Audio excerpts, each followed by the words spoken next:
Hello friends, good morning. स्वागत है आप सबका हमारे यूट्यूब चैनल लर्नर्स क्लासेस में। हम ये जो घटना चक्र पूर्वावलोकन की सीरीज कर रहे थे हिस्ट्री की, उसी को कंटिन्यू करेंगे, जिसमें आज का हमारा जो चैप्टर है वो रहेगा खिलाफत आंदोलन से शुरू करेंगे। तो चलिए शुरू करते हैं। इससे पहले फ्रेंड्स, अगर आपको हमारी ये वीडियो अच्छी लगती है और आपको इसका कंटेंट पसंद आता है तो आप हमारे यूट्यूब चैनल पर पहली बार हैं तो चैनल को सब्सक्राइब कर लीजिएगा, वीडियो को लाइक शेयर करते रहिएगा। और इसकी पीडीएफ चाहिए तो वीडियो की डिस्क्रिप्शन बॉक्स में टेलीग्राम का लिंक दे दिया गया है, वहाँ पर जाकर टेलीग्राम ग्रुप ज्वाइन कर लीजिए, आपको पीडीएफ मिल जाएगी। तो चलिए देखेंगे खिलाफत आंदोलन को।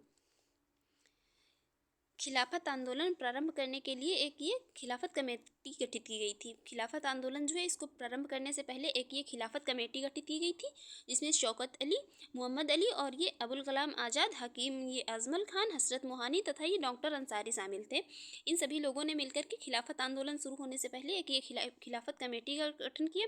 उसके बाद ये खिलाफत आंदोलन प्रारंभ करने का श्रेय जो था ये मुख्यतः अली बंधु और ये मोहम्मद अली को दिया जाता है। मतलब मुख्य रूप से ये जो खिलाफत आंदोलन है इसको प्रारंभ करने का श्रेय अली बंधुओं को दिया जाता है।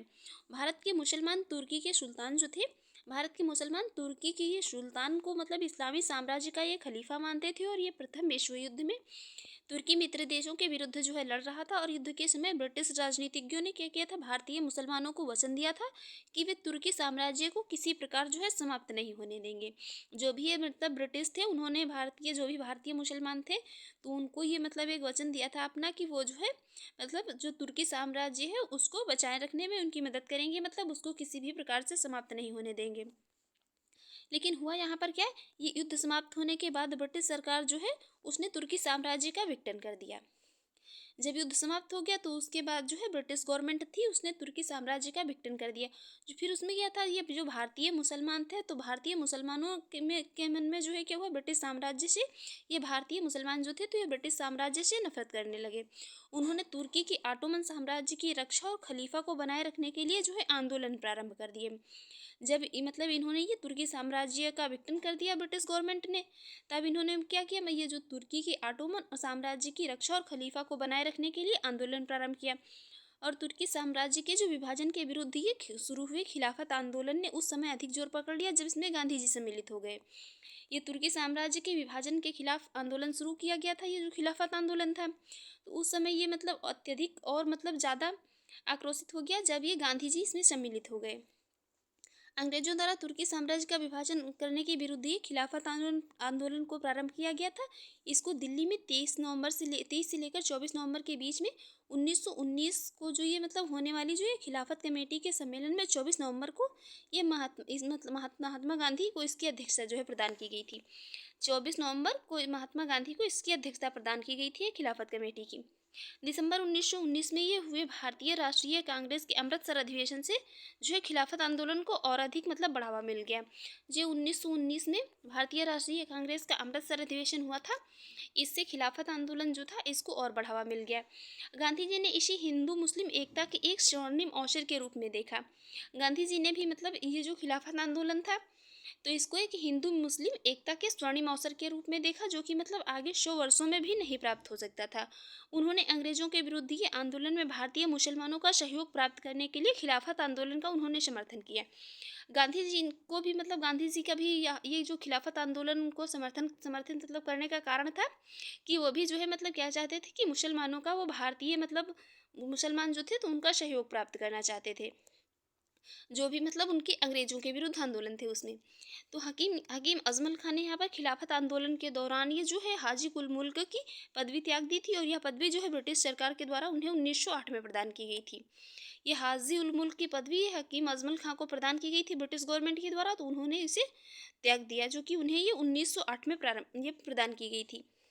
मोहम्मद अली जिन्ना जबकि वे राष्ट्रवादी थे, मतलब मोहम्मद अली जिन्ना जब वे एक राष्ट्रवादी थे तो खिलाफत आंदोलन को देश की स्वतंत्रता के आंदोलन से मतलब जोड़ने के विरोधी थे। ये जो मोहम्मद अली जिन्ना थे तो ये जो खिलाफत आंदोलन था तो इसको वो देश की स्वतंत्रता के आंदोलन से नहीं जोड़ना चाहते थे, देश की स्वतंत्रता के आंदोलन से जोड़ने के विरोधी थे। उन्होंने गांधी जी को जो है राजनीति में धर्म को न लाने की सलाह दी। उन्होंने गांधी जी को मतलब ऐसा कहा कि जो है राजनीति में जो है धर्म को न लाएं, धर्म को न लाने की सलाह दी। उन्होंने खिलाफत आंदोलन में गांधी जी की भागीदारी के विरुद्ध ये गांधी जी को सावधान किया कि वे मुस्लिम धार्मिक नेताओं और उनके अनुयायियों को जो है मतलब अनुयायी जो थे उनके तो उनके कट्टरपन को प्रोत्साहित ना करें। मौलाना मोहम्मद अली जो थे और शौकत अली, अबुल कलाम आज़ाद, हकीम अजमल खान और ये हसरत मोहानी जो थे, तो ये खिलाफत आंदोलन में गांधी जी के प्रमुख सहयोगी थे। फिर उसके बाद ये सितंबर 1920 में कलकत्ता में कांग्रेस का अधिवेशन हुआ था सितंबर 1920 में कलकत्ता में। इसका ये प्रमुख मुद्दा जो था जलियांवाला बाग कांड और खिलाफत आंदोलन ही थे। खिलाफत आंदोलन में ये मदन मोहन मालवीय सम्मिलित नहीं हुए थे। कभी कभी मतलब 4 ऑप्शन में दे देगा, पूछेगा कौन सा जो है खिलाफत आंदोलन में इनमें से सम्मिलित नहीं हुआ था, तो ये इसमें मदन मोहन मालवीय जो सम्मिलित नहीं हुए थे और उन्होंने इस आंदोलन में कांग्रेस की भागीदारी का विरोध भी किया था। सितंबर 1919 में अखिल भारतीय ये जो खिलाफत कमेटी का गठन किया गया था। सितंबर 1919 में अखिल भारतीय खिलाफत कमेटी का गठन किया गया था। अब हम यहाँ पर देखेंगे इसके क्वेश्चन। तो पहला क्वेश्चन है यहाँ पर, खिलाफत आंदोलन प्रारंभ किया था किसने? तो खिलाफत आंदोलन को प्रारंभ किया था यहाँ पर किसने? शौकत अली, मोहम्मद अली और अबुल कलाम आज़ाद ने। बाकी यहाँ पर ये शरीयतुल्लाह इसमें सम्मिलित नहीं थे। देख लेते हैं इसकी एक्सप्लेन। ये जो आंदोलन था खिलाफत, तो ये मुसलमानों के द्वारा जो चलाया गया एक मतलब राजनीतिक धार्मिक आंदोलन था। इसका मुख्य उद्देश्य था तुर्की में ये खलीफा पद की जो है पुनः स्थापना कराने के उद्देश्य से ये जो मतलब खलीफा के पद को समाप्त कर दिया गया था। तो ये खलीफा के पद की पुनः स्थापना कराने के लिए अंग्रेज़ों पर दबाव बनाना था। और खिलाफत आंदोलन प्रारंभ करने के लिए जो मतलब गठित खिलाफत कमेटी में क्या था, ये शौकत अली, मोहम्मद अली, अबुल कलाम आज़ाद और हकीम अजमल खान, हसरत मोहानी तथा ये डॉक्टर अंसारी जो है ये सभी सम्मिलित थे। और खिलाफत आंदोलन प्रारंभ करने का श्रेय मुख्यतः जो है ये अली बंधुओं शौकत अली और ये मोहम्मद अली को दिया जाता है। हाजी शरीयतुल्लाह ये 19वीं सदी के फ़राइज़ी आंदोलन के संस्थापक थे। हाजी शरीयतुल्लाह जो थे ये 19वीं सदी में जो ये फ़राइज़ी आंदोलन हुआ था उसके संस्थापक थे। नेक्स्ट क्वेश्चन है, खिलाफत आंदोलन के प्रमुख नेता निम्नलिखित में से कौन थे? तो ये थे कौन? मौलाना मोहम्मद अली और शौकत अली थे। नेक्स्ट क्वेश्चन यहाँ पर देखेंगे, खिलाफत आंदोलन के मुख्य उद्देश्य क्या थे? खिलाफत आंदोलन के मुख्य उद्देश्य पहला है यहाँ पर, पहला स्टेटमेंट है खिलाफत आंदोलन के संदर्भ में, भारत के मुसलमानों में ब्रिटिश विरोधी भावना उत्पन्न करना। भारत के मुसलमानों में ब्रिटिश विरोधी भावना उत्पन्न करना बिल्कुल करेक्ट है। मुस्लिम समाज के सुधार से यहाँ इसका कोई मतलब नहीं था, ना ही पृथक निर्वाचक मंडल से जो है मतलब इसका कोई मतलब था। बाकी ऑटोमन साम्राज्य की रक्षा और खिलाफत का रक्षण करना, पहला और फोर्थ स्टेटमेंट जो है यहाँ पर करेक्ट हो जाएंगे। राइट आंसर हो जाएगा ऑप्शन डी। देख लेते हैं इसकी एक्सप्लेन।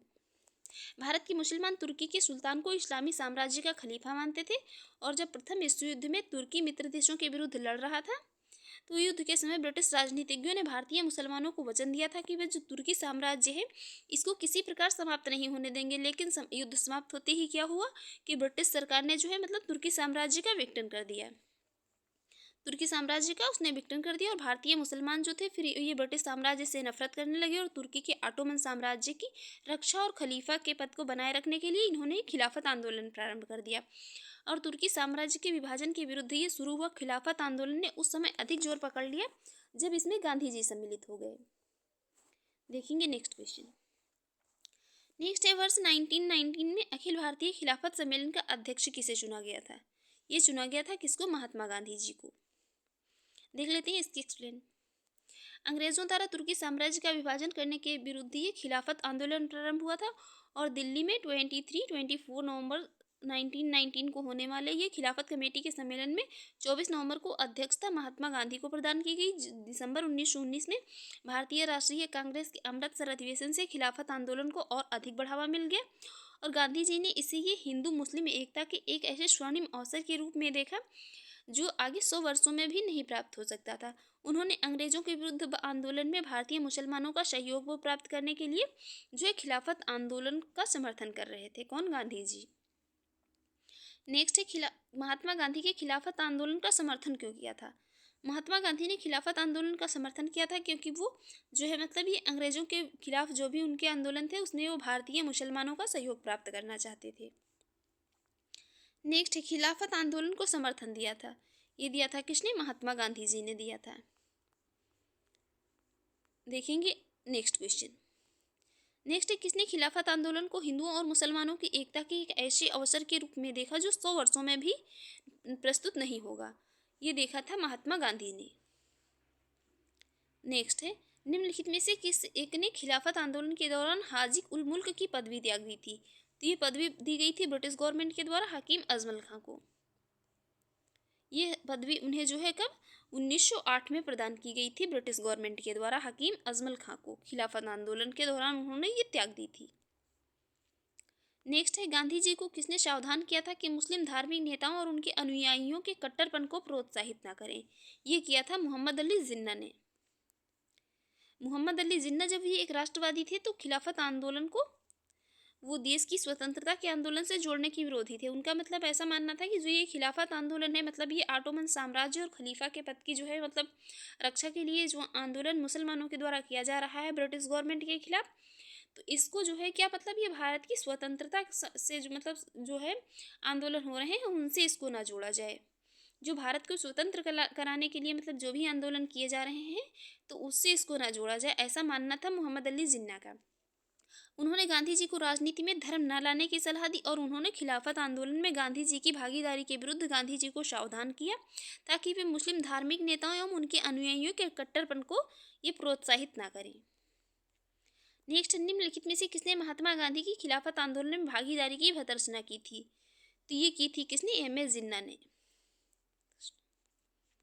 देख लेते हैं इसकी एक्सप्लेन। मोहम्मद अली जिन्ना ने महात्मा गांधी की धार्मिक नेताओं द्वारा प्रारंभ खिलाफत आंदोलन में भागीदारी की जो प्रदर्शना की थी, जबकि मौलाना मोहम्मद अली, शौकत अली, अबुल कलाम आज़ाद, हकीम अजमल खां और हजरत मोहनी ये खिलाफत आंदोलन में गांधी जी के प्रमुख सहयोगी थे। नेक्स्ट क्वेश्चन है, निम्नलिखित में से खिलाफत आंदोलन का परिणाम कौन था? खिलाफत आंदोलन जो था इसका परिणाम था हिंदू मुस्लिम मतभेदों में कमी आई थी। ये जो खिलाफत आंदोलन था इससे हिंदू मुस्लिम एकता को एक सुनहरा अवसर मिला था और इस आंदोलन का परिणाम हिंदू मुस्लिम एकता के रूप में सामने आया था। तुर्की के प्रश्न पर ब्रिटेन के प्रति आक्रोश ने मुसलमानों को हिंदुओं के समीप ला दिया था। नेक्स्ट क्वेश्चन है, वह व्यक्ति जिसने 4 अप्रैल 1919 को दिल्ली की जामा मस्जिद के प्रवचन मंच से हिंदू मुस्लिम एकता पर भाषण दिया था? ये दिया था हिंदू मुस्लिम एकता पर भाषण स्वामी श्रद्धानंद जी ने।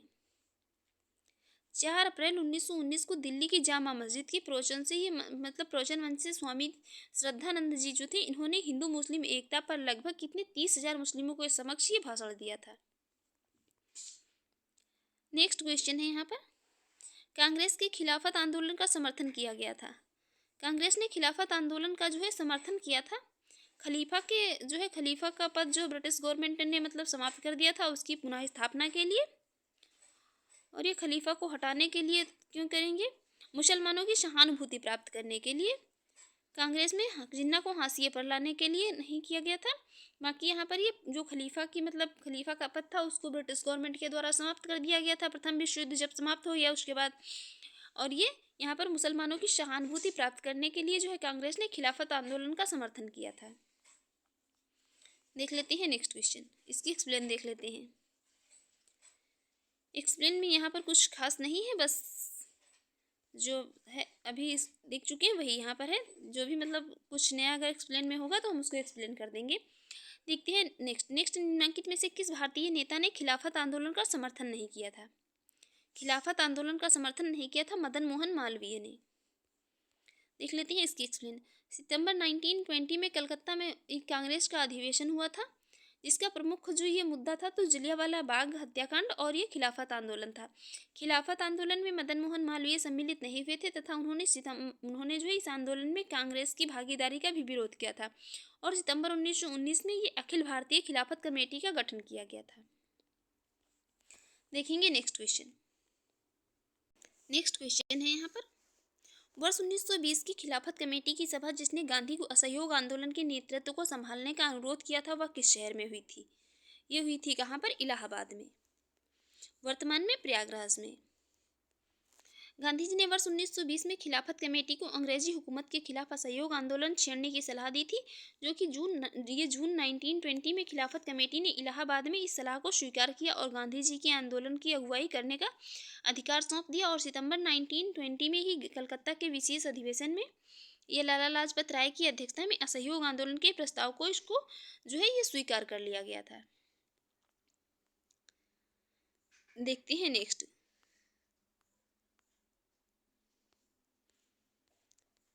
नेक्स्ट है, इस मिसाल में हम मुसलमानों को हिंदुओं से भिड़ा नहीं पाए निम्नलिखित में से एक घटना से। ये एचिंसन ने इस कथन का संबंध है। ये एक अंग्रेज थे एचिंसन, इसने एक ये स्टेटमेंट दिया था कि इस मिसाल में हम मुसलमानों को हिंदुओं से भिड़ा नहीं पाए। तो ये बात की थी खिलाफत और असहयोग आंदोलन 1919 से लेकर 1922 के बीच में जो आंदोलन हुए थे। देख लेते हैं इसकी एक्सप्लेन।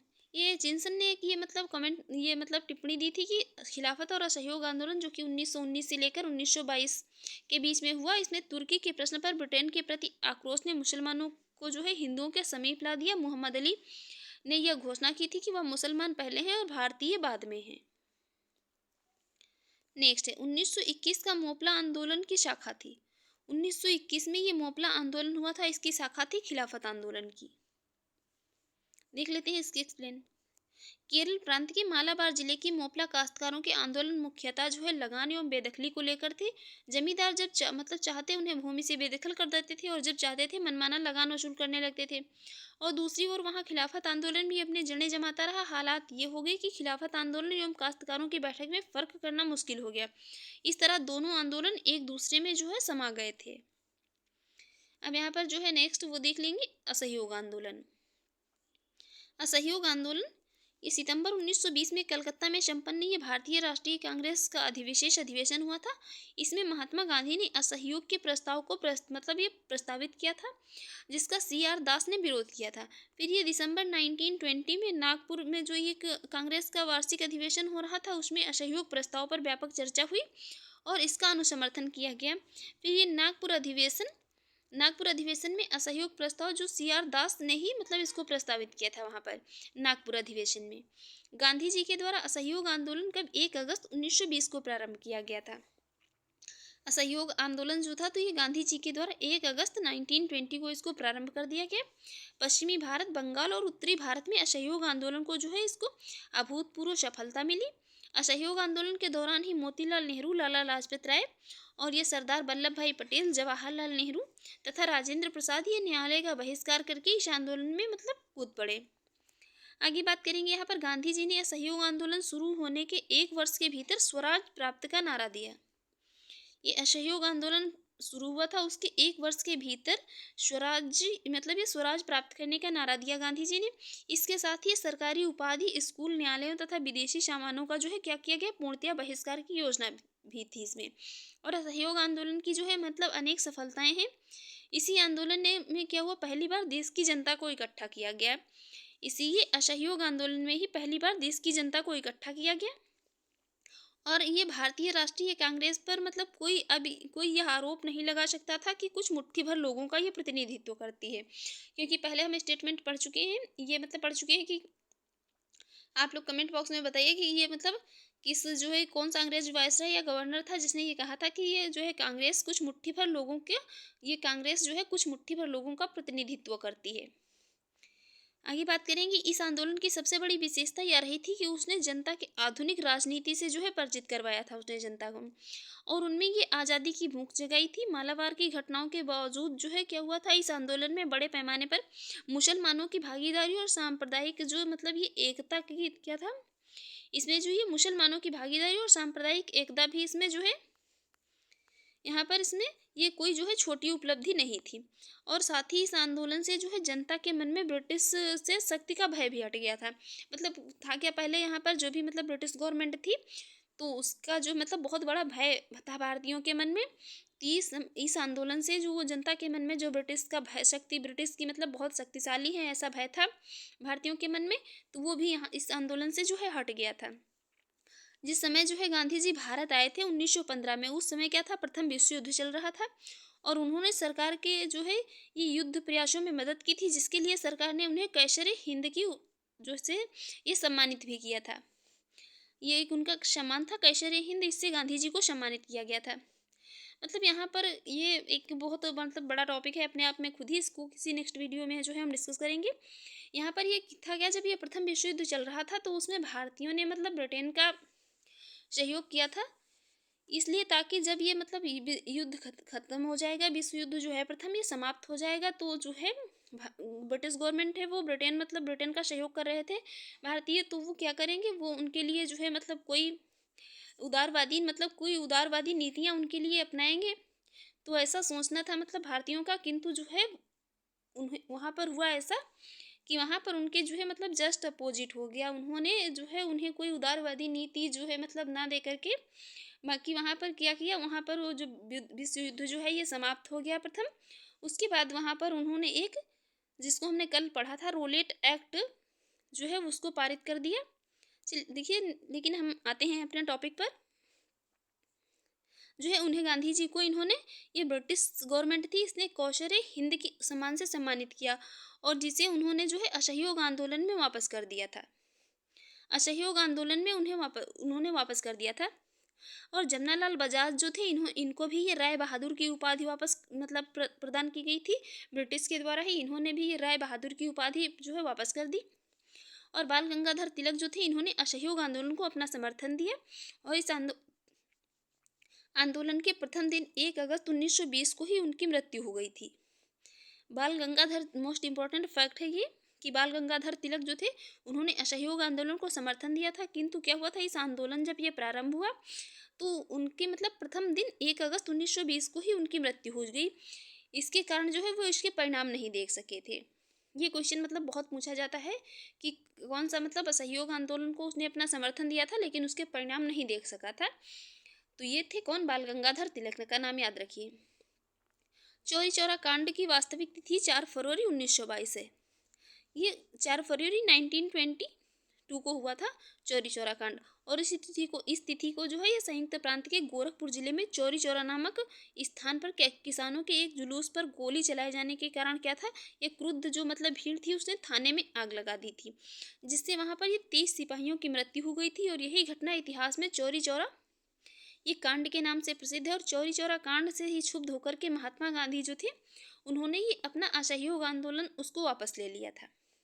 12 फरवरी 1922 को बारदोली में हुई कांग्रेस की बैठक में आंदोलन को स्थगित करने का निर्णय लिया गया।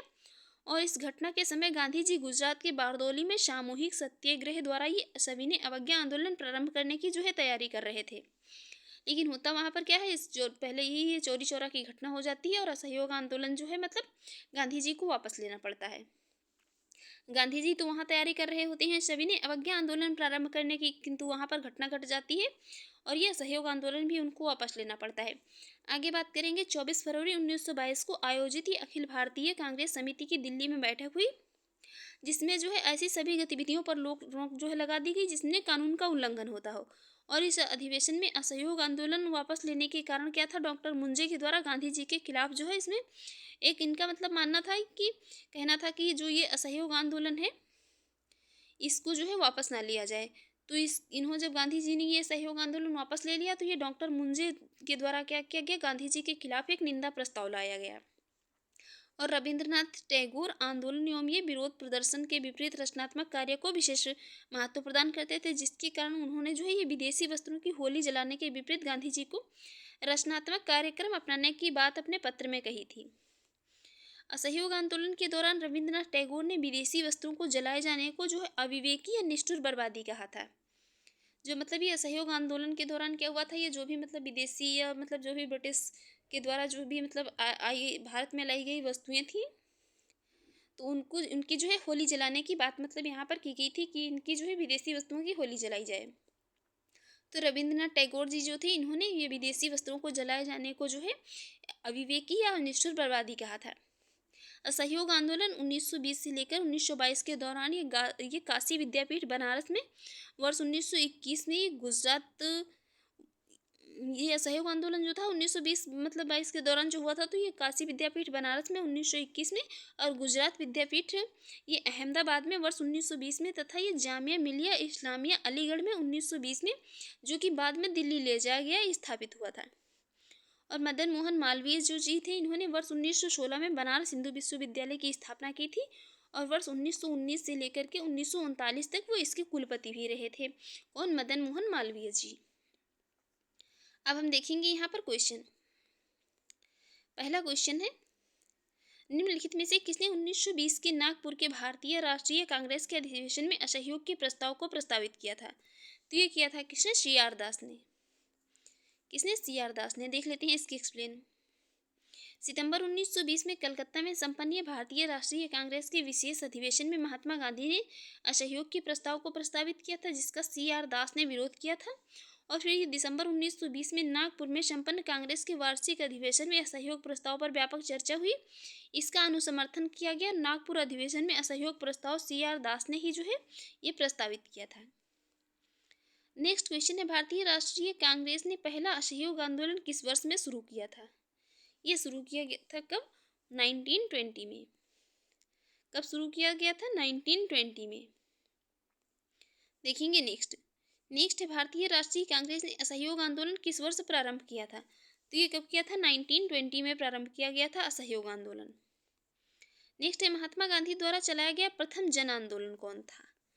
तो असहयोग आंदोलन जो था, यहाँ पर मतलब ये याद रखिए, जब यदि प्रथम जन आंदोलन की बात हो तो ये असहयोग आंदोलन होगा, और यदि जो है प्रथम केवल आंदोलन की बात हो तो वो चंपारण का जो है मतलब चंपारण आंदोलन होगा, जो कि 1917 में गांधी जी के द्वारा ये जो नील की खेती करने वाले किसान थे उनके समर्थन में चलाया गया। यह गांधी जी का जो था प्रथम किसान सत्याग्रह था। गांधी जी के नेतृत्व में किए जाने वाला पहला जन आंदोलन जो था तो वो असहयोग जन आंदोलन था, जो कि 1920 से लेकर 22 के दौरान तक चला था, और 1922 में चौरी चौरा कांड हो जाने के कारण इसको वापस ले लिया गया था। नेक्स्ट है, खिलाफत के प्रश्न पर सहयोग आंदोलन कब शुरू किया गया था? खिलाफत के प्रश्न पर तो ये 1920 में। कब? 1920 में शुरू किया गया था। देख लेते हैं इसके एक्सप्लेन। सितंबर 1920 में लाला लाजपत राय की अध्यक्षता में कलकत्ता में हुए भारतीय राष्ट्रीय कांग्रेस के विशेष अधिवेशन में महात्मा गांधी की प्रेरणा से एक प्रस्ताव पारित किया गया, जिसमें 2 अन्यायपूर्ण कार्यों के विरोध में ये असहयोग आंदोलन प्रारंभ करने का निर्णय लिया गया, जिसमें ये पहला था खिलाफत के मुद्दे के प्रति ब्रिटिश सरकार का दृष्टिकोण, और दूसरा था ये पंजाब के निर्देश लोगों की रक्षा न करने और उनसे ये बर्बर व्यवहार करने वाले अपराधी अधिकारियों को दंडित करने में क्या है ब्रिटिश सरकार की विफलता। नेक्स्ट, निम्न में से कौन सा एक असहयोग आंदोलन को प्रारंभ करने का कारण नहीं था? तो कारण जो था तो ये खिलाफत का प्रश्न भी था, पंजाब में अत्याचार, और इसका ये कारण ये रोलेट एक्ट भी जो पारित किया गया था ये भी था, जिसे कि काला कानून के नाम से भी जाना जाता था। बाकी जो नमक कानून है इससे कोई यहाँ पर असहयोग आंदोलन से कोई मतलब नहीं था। नेक्स्ट है, गांधी जी ने असहयोग आंदोलन कब प्रारंभ किया था? तो ये किया था कब? 1920 में। देख लेते हैं इसकी एक्सप्लेन। गांधी जी के द्वारा सहयोग आंदोलन 1 अगस्त 1920 को प्रारंभ किया गया था। ये पश्चिमी भारत, बंगाल तथा उत्तरी भारत में असहयोग आंदोलन को अभूतपूर्व इसमें सफलता मिली थी, और असहयोग आंदोलन के दौरान ही क्या हुआ था, ये मोतीलाल नेहरू, लाला लाजपत राय, सरदार वल्लभ भाई पटेल, जवाहरलाल नेहरू तथा राजेंद्र प्रसाद ये न्यायालय का बहिष्कार करके इस आंदोलन में मतलब भाग लिया था इन्होंने। नेक्स्ट, 1 वर्ष में स्वराज का नारा गांधी जी ने कब दिया था? तो ये असहयोग आंदोलन के समय दिया था। जब? असहयोग आंदोलन के समय। असहयोग आंदोलन के समय गांधी जी ने 1 वर्ष के भीतर स्वराज प्राप्ति का ये नारा दिया था। देखेंगे नेक्स्ट क्वेश्चन। नेक्स्ट है, 1919 के सुधारों की भारतीयों की आकांक्षाओं को पूर्ण करने में असफलता के साथ भारतीय राष्ट्रीय कांग्रेस ने स्वराज अथवा स्वशासन हेतु आंदोलन किया था। नेतृत्व में किसके? तो ये महात्मा गांधी के नेतृत्व में आंदोलन किया गया था। नेक्स्ट, 1 वर्ष के भीतर स्वराज की प्राप्ति का लक्ष्य रखा गया था, तो ये असहयोग आंदोलन में महात्मा गांधी ने कहा था। नेक्स्ट, यहाँ पर निम्नलिखित कथनों में से कौन सा असहयोग आंदोलन के संबंध में सही नहीं है? देखते हैं। पहला स्टेटमेंट, इस आंदोलन की अवधि वर्ष 1920 से लेकर 1922 तक थी। बिल्कुल करेक्ट है। इसका लक्ष्य जो था 1 वर्ष के भीतर स्वराज की प्राप्ति इसका लक्ष्य था। इसमें बहिष्कार की योजना थी। ठीक है। एम.एस. जिन्ना ने इस आंदोलन का समर्थन किया था, तो यही वाला सही नहीं है, तो इसलिए राइट आंसर हो जाएगा कौन सा? Option D. देख लेते हैं इसकी एक्सप्लेन। ये 1 अगस्त 1920 को प्रारंभ हुआ था, किंतु 4 फरवरी 1922 को चौरी चौरा की घटना हो गई। इस कारण महात्मा गांधी ने इसको वापस ले लिया था, और असहयोग आंदोलन का लक्ष्य 1 वर्ष के भीतर स्वराज की प्राप्ति था। इसके साथ ही सरकारी उपाधि, स्कूल, न्यायालयों तथा विदेशी सामानों का पूर्णतः बहिष्कार की योजना थी, परंतु मोहम्मद अली जिन्ना ने इसका समर्थन नहीं किया था, बल्कि उन्होंने क्या किया था? इसका विरोध किया था। नेक्स्ट क्वेश्चन है यहाँ पर गांधी जी के असहयोग आंदोलन में लोगों को शराब से परहेज करने का आग्रह किया गया था। फलस्वरूप सरकार के राजस्व में भारी कमी आई थी। एक प्रदेश की सरकार ने लोगों को फिर से शराब पीने को प्रेरित करने के लिए प्रमुख व्यक्तियों की एक जो है सूची प्रसारित की थी जो शराब पीते थे। उस प्रदेश का नाम बताइए। तो यहाँ पर उस प्रदेश का नाम जो है था क्या उस प्रदेश का नाम था? बिहार। मतलब ये बिहार राइट आंसर हो जाएगा ऑप्शन बी। देख लेते हैं इसकी एक्सप्लेन। गांधी जी ने असहयोग आंदोलन के फलस्वरूप लोगों से शराब से परहेज करने के चलते सरकार में जो है इस सरकार के राजस्व में एक भारी कमी आई थी। अतः क्या हुआ था, बिहार एवं उड़ीसा की सरकार ने शराब को स्वास्थ्य के प्रति जो है क्या स्वास्थ्य के लिए हितकर प्रभावों को प्रचारित और प्रसारित करने जैसे महान एवं या प्रसिद्ध लोगों की एक सूची जारी की जो शराब का सेवन करते थे। इस सूची में नाम थे किसके? सिकंदर के, जूलियस सीजर के, नेपोलियन के और शेक्सपियर आदि के नाम इसमें शामिल थे। मतलब जो भी ये शराब थी तो ब्रिटिश गवर्नमेंट थी तो उसका यहाँ पर तर्क ये था कि मतलब शराब जो है तो ये शराब को जो है मतलब स्वास्थ्य के लिए नुकसानदायक नहीं है बल्कि क्या है उसके हितकर प्रभाव है शराब के। ऐसे ही बिहार और उड़ीसा में जो है मतलब ये ऐसे प्रचार किए गए थे और यहाँ पर एग्जाम्पल दिए गए थे इनके सिकंदर के, जूलियस सीजर के, नेपोलियन के और शेक्सपियर के कि मतलब ये लोग जो है शराब पीते थे, ये लोग शराब का सेवन करते थे, इन्हें जो है कोई नुकसान नहीं पहुंचा। नेक्स्ट यहाँ पर असहयोग आंदोलन से संबंधित यहाँ पर स्टेटमेंट दिए हैं। तो पहला स्टेटमेंट है कांग्रेस सर्वप्रथम जन आंदोलन बनी, बिल्कुल करेक्ट है। दूसरा है हिंदू मुस्लिम एकता में वृद्धि हुई थी, असहयोग आंदोलन में बिल्कुल हुई थी। थर्ड स्टेटमेंट है जनता के मन से ब्रिटिश शक्ति का भय हट गया था, भय भी हट गया था। फोर्थ स्टेटमेंट है ब्रिटेन की सरकार भारतीयों को राजनीतिक रियायत जो है ये मतलब रियायतें देने को राजी हुई थी। ऐसा यहाँ पर बिल्कुल नहीं हुआ था कि ब्रिटेन की सरकार जो है भारतीयों को राजनीतिक रियायतें देने के लिए राजी हो गई थी। देख लेते हैं इसकी एक्सप्लेन। असहयोग आंदोलन की अनेक सफलताएं हैं। इसी आंदोलन ने पहली बार देश की जनता को इकट्ठा किया था। अब भारतीय जो है मतलब ये भारतीय राष्ट्रीय कांग्रेस पर या कोई आरोप नहीं लगा सकता था कि वह कुछ मुट्ठी भर लोगों का प्रतिनिधित्व करती है, क्योंकि कभी ये आरोप भी लगाया गया था किसके द्वारा, कमेंट बॉक्स में आप लोग बताइए कि किसने ये कहा था कि कुछ मुट्ठी भर लोगों का प्रतिनिधित्व करती है कांग्रेस। इस आंदोलन की सबसे बड़ी विशेषता यह रही थी कि उसने जनता को आधुनिक राजनीति से परिचित करवाया था और उनमें आज़ादी की भूख जगाई थी। मालाबार की घटनाओं के बावजूद इस आंदोलन के में जो है क्या था, बड़े पैमाने पर मुसलमानों की भागीदारी और सांप्रदायिक एकता आंदोलन की कोई छोटी उपलब्धि नहीं थी। और साथ ही इस आंदोलन से जनता के मन से जो है ब्रिटिश शक्ति का भय भी हट गया था। चौरी चौरा कांड के बाद इस आंदोलन को समाप्त कर दिया गया था और ब्रिटिश सरकार से भारत को मतलब कोई राजनीतिक रियायत ये नहीं प्राप्त हुई थी। देखते हैं नेक्स्ट क्वेश्चन। नेक्स्ट क्वेश्चन है ब्रिटिश सरकार ने महात्मा गांधी को मतलब उपाधि दी थी जिसे उन्होंने असहयोग आंदोलन में वापस कर दिया था, तो वो थी कैसर हिंद की उपाधि। ये कैसर हिंद की उपाधि दी गई थी जब वो 1915 में दक्षिण अफ्रीका से भारत आए थे। तो उस समय प्रथम विश्व युद्ध चल रहा था। मतलब ये युद्ध के प्रयासों में मदद की थी किस महात्मा गांधी ने, तो ब्रिटिश गवर्नमेंट थी क्या, तो उसके लिए उन्होंने इन्हें कैसर हिंद सम्मान था उससे सम्मानित किया था। और बाद में असहयोग आंदोलन में महात्मा गांधी ने इसको जो है लौटा दिया था, वापस कर दिया था। और अन्य लोगों ने भी गांधी का अनुकरण करते हुए अपनी जो मतलब उनको जो भी उपाधियां प्रदान की गई थी उन्होंने त्याग दिया था। जमनालाल बजाज जो थे उन्होंने अपनी राय बहादुर की उपाधि भी त्याग दी थी। देखेंगे नेक्स्ट क्वेश्चन। नेक्स्ट निम्न में से किसने असहयोग आंदोलन के दौरान अपनी वकालत छोड़ दी थी? वकालत छोड़ दी थी किसने? चितरंजन दास ने। चितरंजन दास जो थे उन्होंने अपनी वकालत छोड़ दी थी असहयोग आंदोलन के दौरान।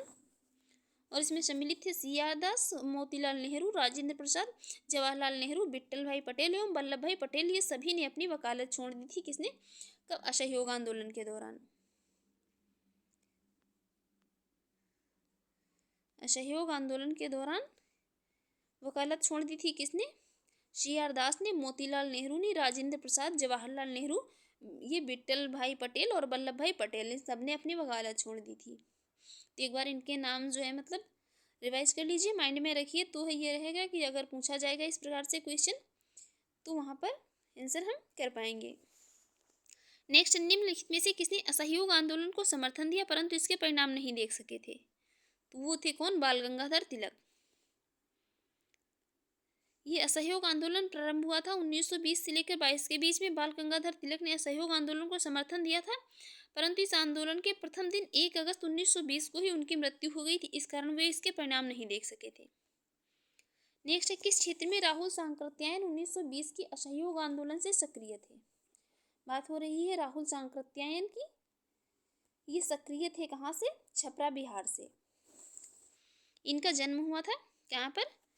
राहुल चंकृत्यायन का 1893 से लेकर ये 1963 तक रहे थे। आजमगढ़ उत्तर प्रदेश के थे। असहयोग आंदोलन के दौरान वह छपरा में बाढ़ पीड़ितों की सहायता में सक्रिय थे तथा गांधीवादी आंदोलन से जुड़े थे। जन्म हुआ था कहाँ पर? यूपी के आजमगढ़ में। नेक्स्ट है, निम्नलिखित में से कौन चौरी चौरा कांड की वास्तविक तिथि थी? वास्तविक तिथि थी कौन? 4 फरवरी 1922 थी वास्तविक तिथि।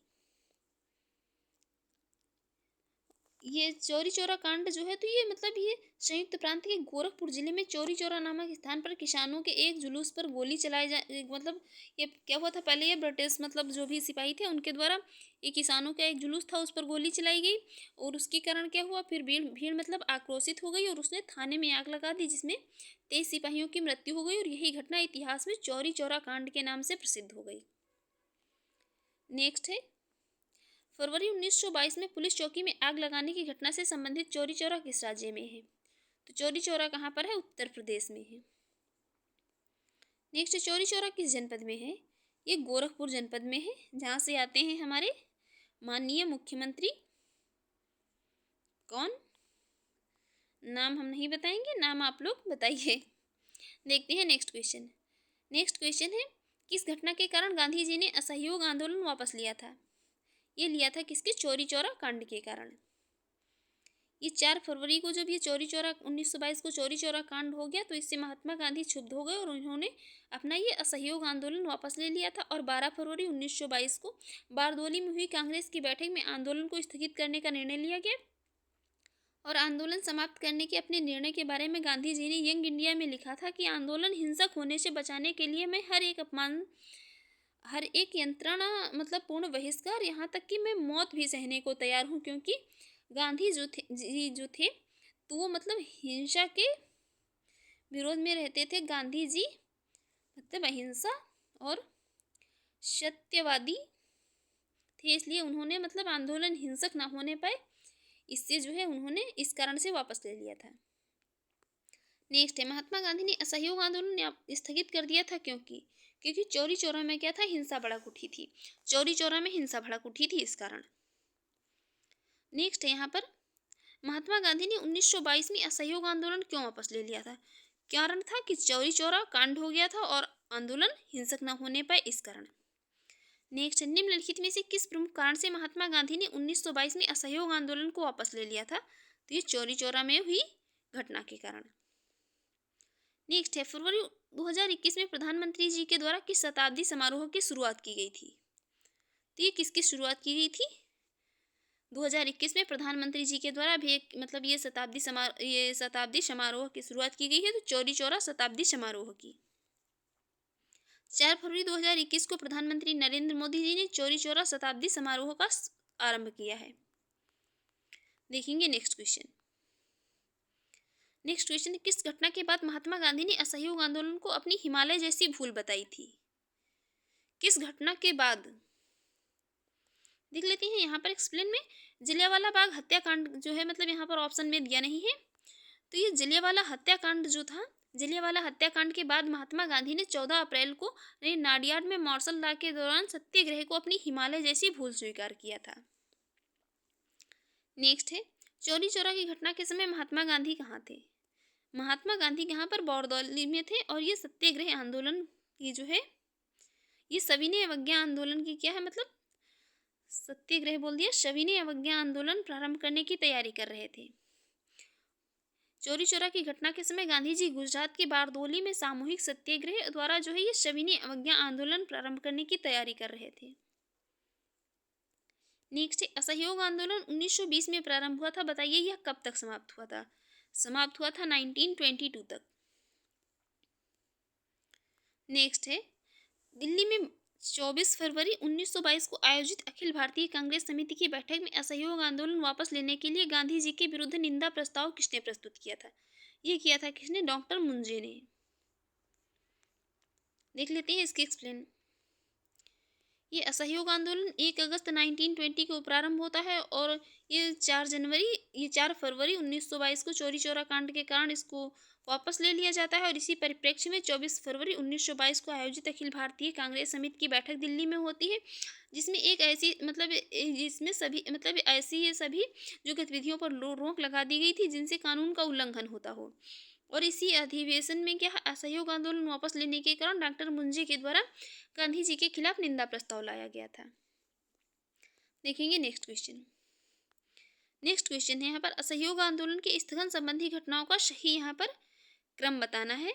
असहयोग आंदोलन से संबंधित ये सभी घटनाएं हैं, इनका सही क्रम बताना है। तो सबसे पहले हुआ था यहाँ पर चौरी चौरा में पुलिस कांड हुआ था।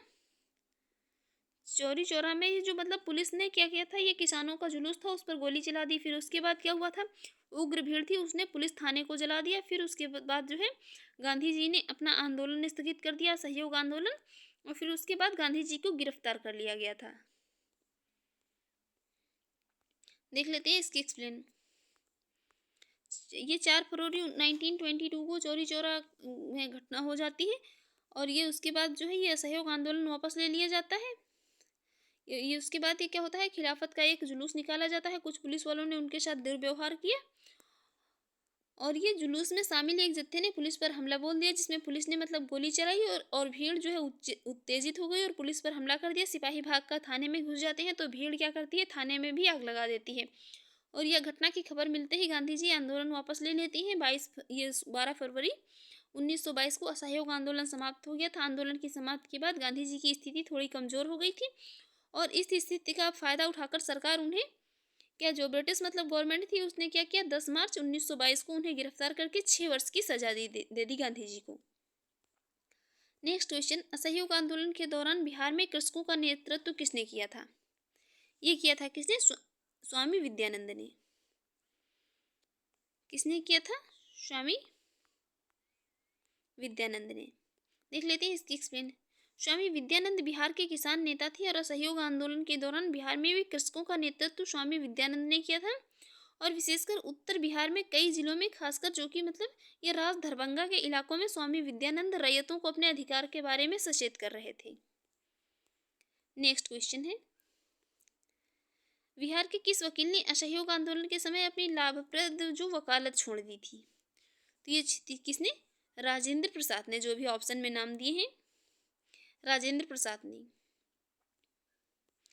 नेक्स्ट है यहाँ पर निम्नलिखित घटना को सही अरेंजमेंट बताना है।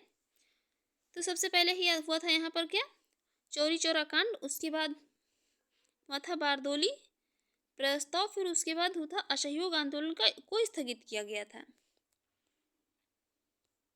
तो इनके सभी यहाँ पर पहले चौरी चौरा कांड होता है 4 फरवरी 1922 को, फिर उसके बाद बारदोली में 12 फरवरी 1922 को मतलब बारदोली प्रस्ताव होता है।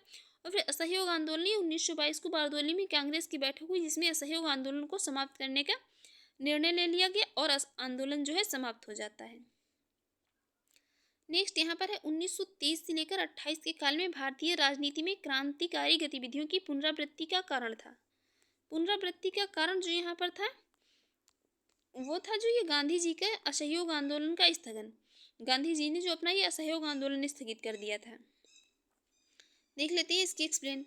वर्ष 1922 के बाद असहयोग आंदोलन के स्थगन और देश में किसी भी प्रकार की राजनीतिक जो गतिविधि के अभाव से बहुत से क्षमतावान राष्ट्रवादी युवाओं का मोहभंग हो गया था और ये गांधी जी के नेतृत्व और ये अहिंसात्मक मतलब संघर्ष की राजनीति से भी असंतुष्ट थी। ये रूस, चीन, आयरलैंड, तुर्की, मिस्र आदि में कहीं भी होने वाले क्रांतिकारी आंदोलन और विद्रोह से अनुप्राणित होकर के जो है ये अनुप्राणित होकर के हिंसात्मक माध्यम से ब्रिटिश शासन को उखाड़ फेंकने के लिए प्रयासरत थे। और इस कारण यह जो क्या था, ये मतलब इसी कारण यह काल भारतीय राजनीति में क्या था, ये क्रांतिकारी गतिविधियों की पुनरावृत्ति का काल माना जाता था। देखेंगे नेक्स्ट क्वेश्चन। नेक्स्ट है असहयोग आंदोलन के दौरान विदेशी वस्त्रों के लिए मतलब ये जो विदेशी वस्त्रों के लिए ये जलाए जाने पर किसने यह कहा था, लिखा था, महात्मा गांधी को लिखा था कि यह निष्ठुर बर्बादी है। ये लिखा था किसने? रविंद्रनाथ टैगोर ने। किसने? रविंद्रनाथ टैगोर ने ये लिखा था कि यह निष्ठुर बर्बादी है विदेशी वस्त्रों की होली जलाना। देखिए यहाँ पर मतलब ये जो है विदेशी वस्त्र थे उनकी होली जलाने की बात की गई थी महात्मा गांधी के द्वारा। तो यहाँ पर ये रविन्द्रनाथ टैगोर जो थे इन्होंने विदेशी वस्त्रों को जलाए जाने को अविवेकी या निष्ठुर बर्बादी कहा था। नेक्स्ट क्वेश्चन है, निम्नलिखित में से किसने असहयोग आंदोलन के दौरान विदेशी वस्त्रों को जलाए जाने का विरोध किया था? ये किया था किसने? रविंद्रनाथ टैगोर ने। नेक्स्ट है यहाँ पर, कौन असहयोग आंदोलन 1920 से 22 के दौरान स्थापित की गई थी? यहाँ पर स्थापित की गई थी, देख लेते हैं इसकी एक्सप्लेन में। असहयोग आंदोलन 1920 से 22 के दौरान काशी में विद्यापीठ, ये काशी विद्यापीठ बनारस जो था ये 1921 में, गुजरात विद्यापीठ अहमदाबाद में वर्ष 1920 में, तथा जामिया मिलिया इस्लामिया अलीगढ़ में 1920 में, जो बाद में कहाँ दिल्ली ले जाया गया था, स्थापित किए गए थे। और मदन मोहन मालवीय ने वर्ष 1916 में बनारस हिंदू विश्वविद्यालय की स्थापना की थी, जो वर्ष 1919 से लेकर के 1939 तक इसके कुलपति भी रहे थे। नेक्स्ट है, 1921 से 22 के असहयोग आंदोलन का मुख्य प्रतिफल क्या था? मुख्य प्रतिफल जो है उसका था हिंदू मुस्लिम ये एकता जो थी, हिंदू मुस्लिम एकता मुख्य उसका प्रतिफल था। नेक्स्ट देखेंगे, निम्नलिखित में से किसका सुमेल सही नहीं है? बताना है कौन सा सही सुमेलित नहीं है। तो ये 1930 में ना होकर के असहयोग आंदोलन हुआ था कब? 1920 से लेकर के 1922 तक रहा था। बाकी यहाँ पर ये 1885 में भारतीय राष्ट्रीय कांग्रेस की स्थापना की गई थी। 1905 में बंगाल विभाजन हुआ था। 1909 में मार्ले मिंटो सुधार हुए थे और 1930 में ये सविनय अवज्ञा आंदोलन प्रारंभ हुआ था। 1930 में जो है तो ये सविनय अवज्ञा आंदोलन प्रारंभ हुआ था। नेक्स्ट है, बताना है कौन सा सही सुमेलित है। बताना है यहाँ पर कौन सा सही सुमेलित है।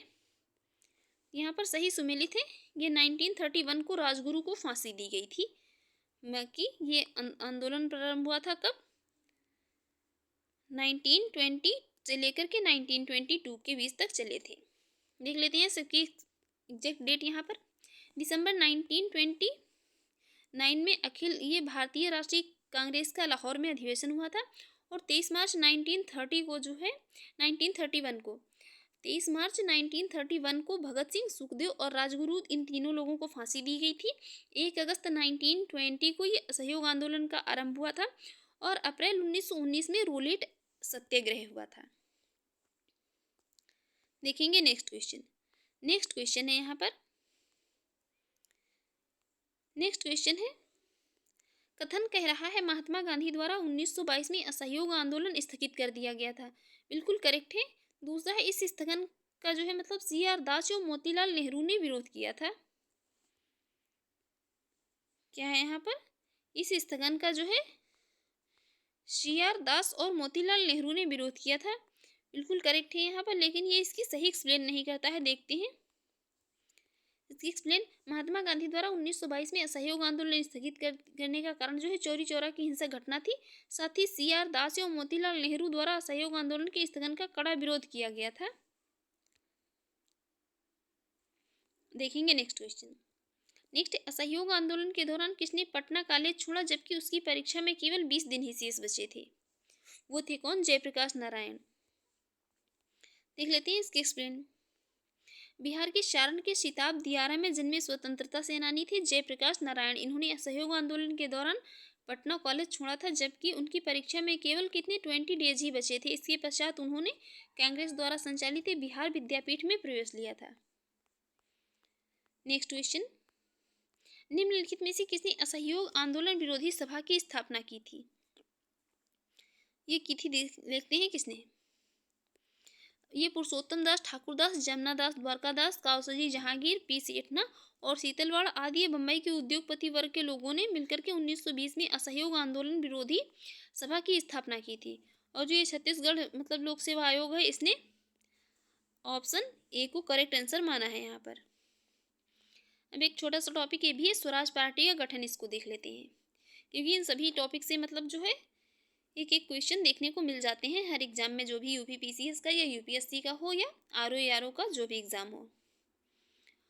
और मतलब जो कहीं पर भी किताबों में नहीं लिखा है वो पूछ लिया जाता है किसके द्वारा? UPSSC आयोग के द्वारा।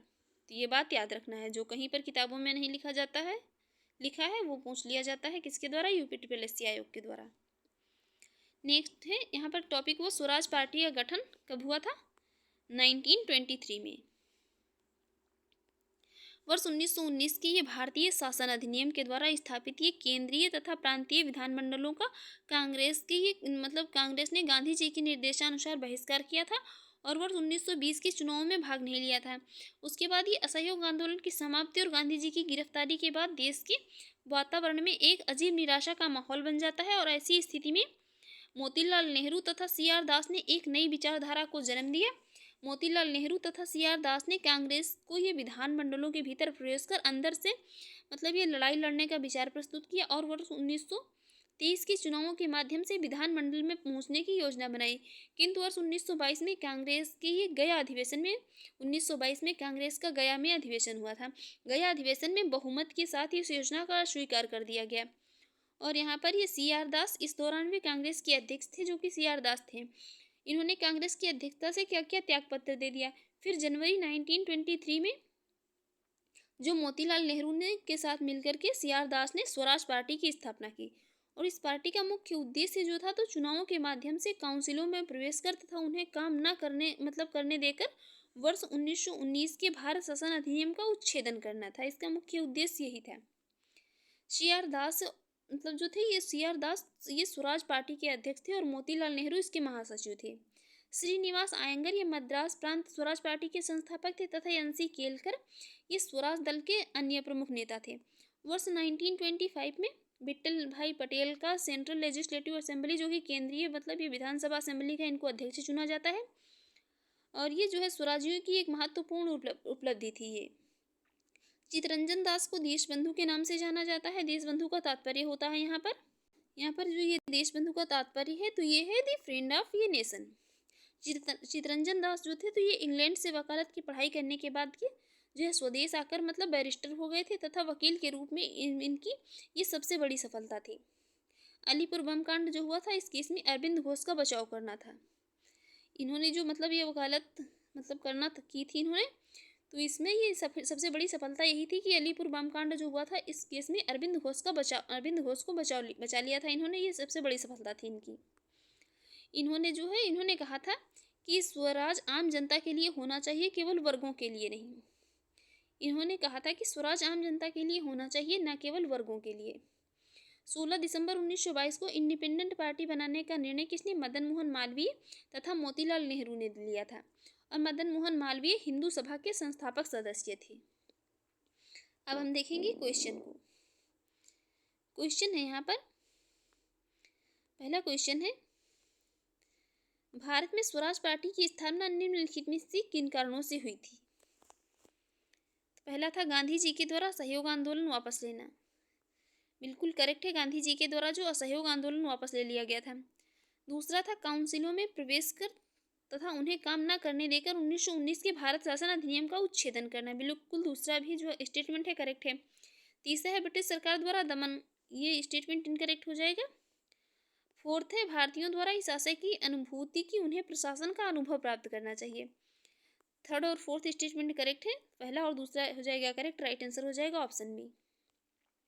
देख लेते हैं इसके एक्सप्लेन।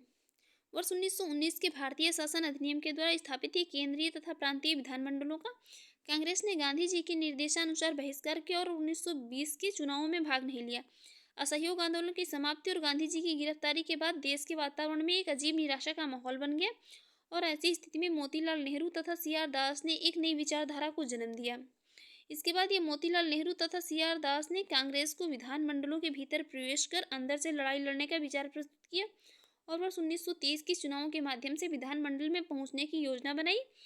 किंतु जो है वर्ष 1922 में कांग्रेस की गया अधिवेशन में बहुमत के साथ इस योजना को स्वीकार कर दिया गया और फिर ये CR दास जो थे इस दौरान वे कांग्रेस के अध्यक्ष थे, उन्हें कांग्रेस की अध्यक्षता से त्यागपत्र दे दिया और फिर ये जनवरी 1923 में मोतीलाल नेहरू के साथ मिलकर के उन्होंने स्वराज पार्टी की स्थापना की। इस पार्टी का मुख्य उद्देश्य चुनावों के माध्यम से काउंसिलों में प्रवेश करके उन्हें काम न करने देकर 1919 के भारत शासन अधिनियम का उच्छेदन करना था। नेक्स्ट, निम्नलिखित में से किसने स्वराज पार्टी निर्माण करने के लिए कांग्रेस के अध्यक्ष पद से त्यागपत्र दे दिया था। तो वो थे कौन, CR दास। देखेंगे नेक्स्ट क्वेश्चन। नेक्स्ट क्वेश्चन है स्वराज पार्टी के गठन की सफलता के बाद, स्वराज पार्टी का गठन हुआ था ये असहयोग आंदोलन की सफलता के बाद। असहयोग आंदोलन जब असफल हो गया तो उसके बाद मोतीलाल नेहरू और CR दास ने मिलकर के ये स्वराज पार्टी गठित की 1923 में। नेक्स्ट है स्वराज पार्टी की स्थापना सफलता के बाद हुई थी, तो ये हुई थी असहयोग आंदोलन की सफलता के बाद। असहयोग आंदोलन जब असफल रहा तो उसके बाद स्वराज पार्टी का गठन किया गया। नेक्स्ट है स्वराज पार्टी को संस्थापित किया था, तो ये किसने, CR दास तथा मोतीलाल नेहरू ने मिलकर किया था। नेक्स्ट है 1923 में स्वराज पार्टी गठन किसने किया था, किसने किया था, CR दास एवं मोतीलाल नेहरू ने मिलकर। देखेंगे नेक्स्ट क्वेश्चन। नेक्स्ट है स्वराज दल की स्थापना किसने की थी, ये स्थापना की थी किसने, चित्तरंजन दास और मोतीलाल नेहरू। चित्तरंजन दास मिस मतलब CR दास। नेक्स्ट है निम्नलिखित में से कौन स्वराज पार्टी के गठन से संबंधित थे, तो ये संबंधित थे चित्तरंजन दास और मोतीलाल नेहरू, मतलब CR दास और मोतीलाल नेहरू। नेक्स्ट है मोतीलाल नेहरू और CR दास ने 1923 में गठित पार्टी का नाम क्या था, ये गठित पार्टी का नाम था स्वराज पार्टी। नेक्स्ट है मोतीलाल नेहरू स्वराज दल के नेता थे, निम्न में से जो है कौन दल में नहीं था, तो दल में नहीं थे कौन, सी राजगोपालाचारी। बाकी श्रीनिवास अयंगर भी थे, विट्ठल भाई पटेल भी थे, चित्तरंजन दास भी थे। देख लेते हैं इसकी एक्सप्लेन। सी राजगोपालाचारी स्वराज दल के नेता नहीं थे, इन्हीं के नेतृत्व में परिवर्तन विरोधियों ने दिसंबर 1922 में कांग्रेस के गए अधिवेशन में परिवर्तन समर्थक थे इनको पराजित किया था, जिसके बाद CR दास तथा मोतीलाल नेहरू ने मिलकर के जनवरी 1923 में स्वराज पार्टी की स्थापना की।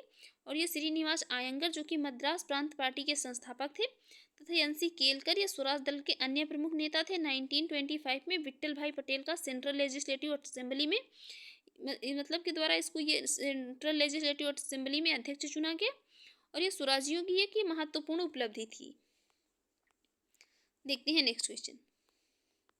नेक्स्ट क्वेश्चन है निम्न में से कौन एक स्वराज पार्टी से संबंधित नहीं थे, ये संबंधित नहीं थे कौन, राजेंद्र प्रसाद। देख लेते हैं इसकी एक्सप्लेन। स्वराज पार्टी की स्थापना हुई थी जनवरी 1923 में, इसमें CR दास तथा मोतीलाल संबंधित थे, मोतीलाल नेहरू।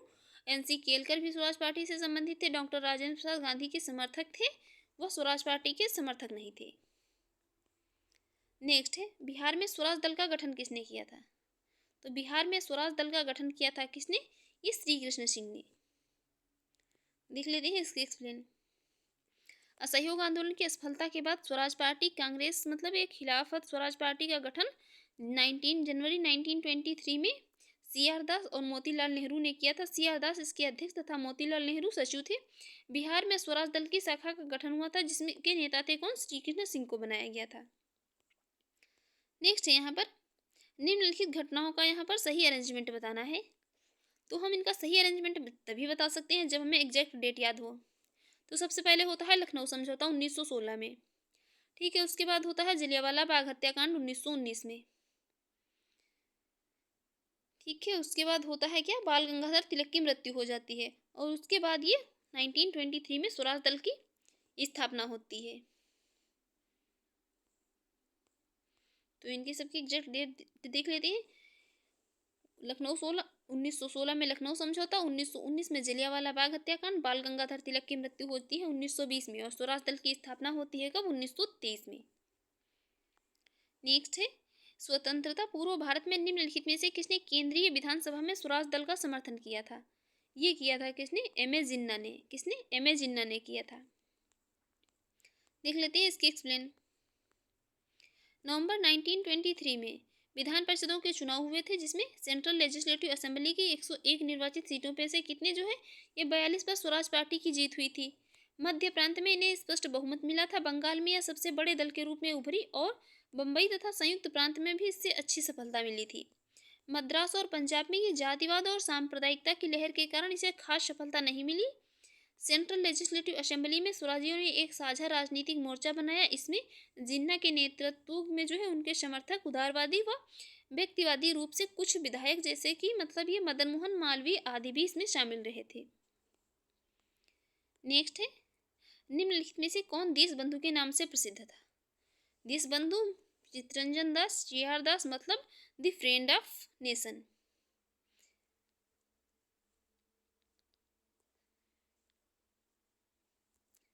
चित्तरंजन दास इंग्लैंड से वकालत की पढ़ाई करने के बाद स्वदेश आकर जो है बैरिस्टर हो गए थे तथा वकील के रूप में इन्हें सबसे बड़ी जो है ये सफलता कहाँ पर, अलीपुर बम कांड केस में अरविंद घोष का बचाव करना था और उन्होंने जो है ये मोतीलाल नेहरू के साथ मिलकर स्वराज पार्टी की स्थापना की थी। नेक्स्ट है स्वराज आम जनता के लिए होना चाहिए, केवल वर्गों के लिए नहीं, कि इस प्रसिद्ध सूत्र की घोषणा की थी। ये कहा था किसने? CR दास ने। देखेंगे नेक्स्ट क्वेश्चन। नेक्स्ट है कांग्रेसियों द्वारा मॉन्टेग्यू चेम्सफोर्ड रिपोर्ट की निंदा करने पर कई नरमपंथियों ने पार्टी को छोड़कर निम्न में से कौन सी पार्टी का गठन किया था? तो ये पार्टी का गठन किया था उन्होंने कौन? इंडियन लिबरल फेडरेशन का। किसका? इंडियन लिबरल फेडरेशन का गठन किया था। देखते हैं नेक्स्ट। नेक्स्ट है यहाँ पर नेक्स्ट क्वेश्चन है निम्नलिखित किन लोगों ने 16 दिसंबर 1922 को इंडिपेंडेंट पार्टी बनाने का निर्णय लिया था? इंडिपेंडेंट पार्टी जो थी इसको बनाने का निर्णय लिया था किसने? मदन मोहन मालवीय और मोतीलाल नेहरू ने। देख लेते हैं इसके एक्सप्लेन। 16 दिसंबर 1922 को इंडिपेंडेंट पार्टी बनाने का निर्णय मदन मोहन मालवीय तथा मोतीलाल नेहरू ने लिया था। मदन मोहन मालवीय हिंदू महासभा के संस्थापक सदस्य थे। इन्होंने वर्ष 1916 में बनारस हिंदू विश्वविद्यालय की स्थापना की थी और मोतीलाल नेहरू तथा CR दास ने मिलकर के स्वराज पार्टी की स्थापना की थी। कब? 1923 में। नेक्स्ट है सेंट्रल लेजिस्लेटिव असेंबली का प्रथम भारतीय अध्यक्ष या स्पीकर मतलब कौन था? तो वो थे कौन? विट्ठल भाई जे पटेल थे। कौन? विट्ठल भाई जे पटेल। वो कब? 1925 में इसके अध्यक्ष बने थे। ये स्वराज पार्टी जो थी इसके सह संस्थापक थे। नेक्स्ट है वे राष्ट्रीय नेता कौन थे जो 1925 के सेंट्रल लेजिस्लेटिव असेंबली के जो है ये अध्यक्ष निर्वाचित हुए थे? सेंट्रल लेजिस्लेटिव असेंबली के अध्यक्ष निर्वाचित हुए थे वो थे कौन? विट्ठल भाई पटेल। देखेंगे नेक्स्ट क्वेश्चन। नेक्स्ट क्वेश्चन है यहाँ पर अगस्त 1925 में सेंट्रल लेजिस्लेटिव असेंबली का अध्यक्ष निम्नलिखित में से कौन था? वो थे कौन? विट्ठल भाई पटेल थे। तो फ्रेंड्स आपको हमारी ये वीडियो अच्छी लगी हो और आपके एग्जाम के लिए यूजफुल रही हो तो आप हमारे यूट्यूब चैनल पर पहली बार हैं तो प्लीज़ चैनल को सब्सक्राइब कर लीजिए, वीडियो को लाइक कर दीजिएगा एंड शेयर करिए और जो भी आपके सजेशन हो उसे कमेंट बॉक्स में ज़रूर बताइएगा। Thanks for watching. और कल की वीडियो में हम शुरू करेंगे यहाँ पर कहाँ से? साइमन कमीशन से, जो कि गठित हुआ था कब? 1927 में।